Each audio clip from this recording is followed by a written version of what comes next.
Hello everyone, you're on to Healthy Options with Maureen. Today we'll be making some sorghum fufu. The good thing about sorghum, also known as Dawa, is that it's very good for diabetic patients. This particular sorghum I used here is the deep red type of sorghum, also known as the burgundy sorghum. I incorporated a little bit of oats in it because old-fashioned oats is also very good for diabetic patients due to the low glycemic index of oats.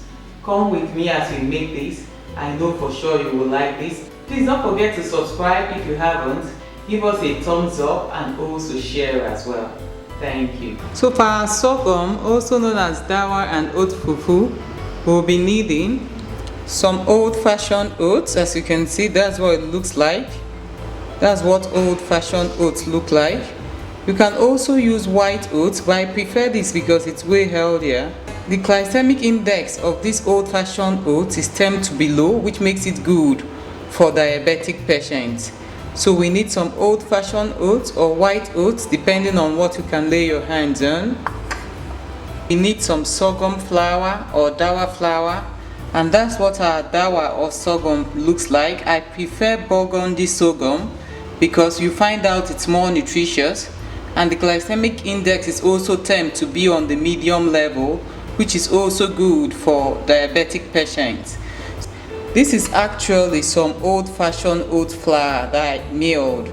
I milled it because sometimes after making your fufu, you find out that it may be a little bit loose, so you may need to thicken it up with some oat flour. If not, you can just leave it as it is. So this is always handy. In one of my videos, I showed you how to make oat flour, and I'm going to be leaving a link in the description box so you can find out how to mill your own oat flour or get your oat flour. It's actually very easy. So right now, first things first, we'll be milling this with some water. So I'll be adding some water in my blender. Then the old-fashioned oats goes in. So we have our old-fashioned oats in the blender mixed up with the water. Then last but not the least, we'll be adding on the sorghum flour. I'm going to cover this up and I'm going to start blending. So right now we're going to start blending. So that's exactly what we are looking for. I have a pot on heat now. I'm going to be turning in this paste into it and we'll commence with making our fufu. So I'm going to be pouring the paste into the pot. So we're going to start stirring. You can see it's already beginning to thicken. So stay on the medium heat.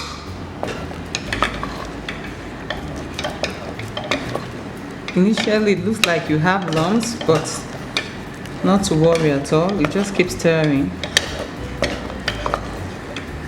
After some time, everything will come together nicely.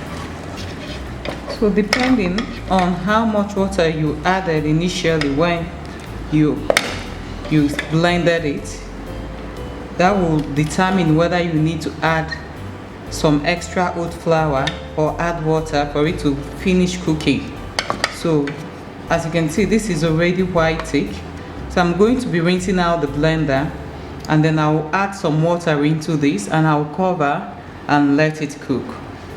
So I just rinsed out the blender and I'll be adding some water in here, and then I will lower the heat and let this cook through, because at this point it's not cooked at all.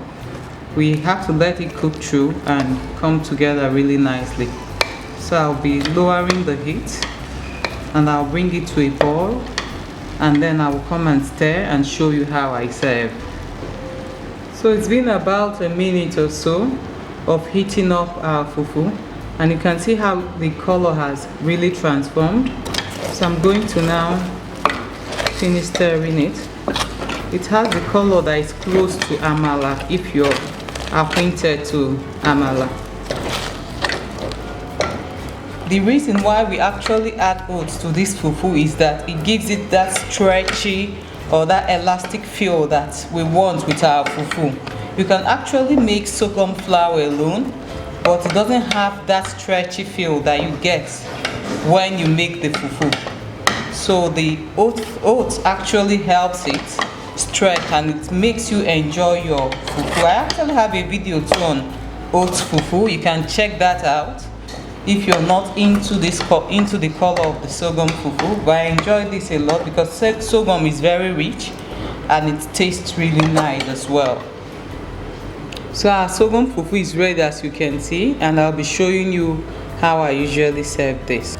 So that's how I would like to serve my sorghum or dawa fufu with some egusi soup. You can actually serve this fufu with whatsoever soup you like. I hope you give this recipe a go and let us know what your take is on this. Thank you.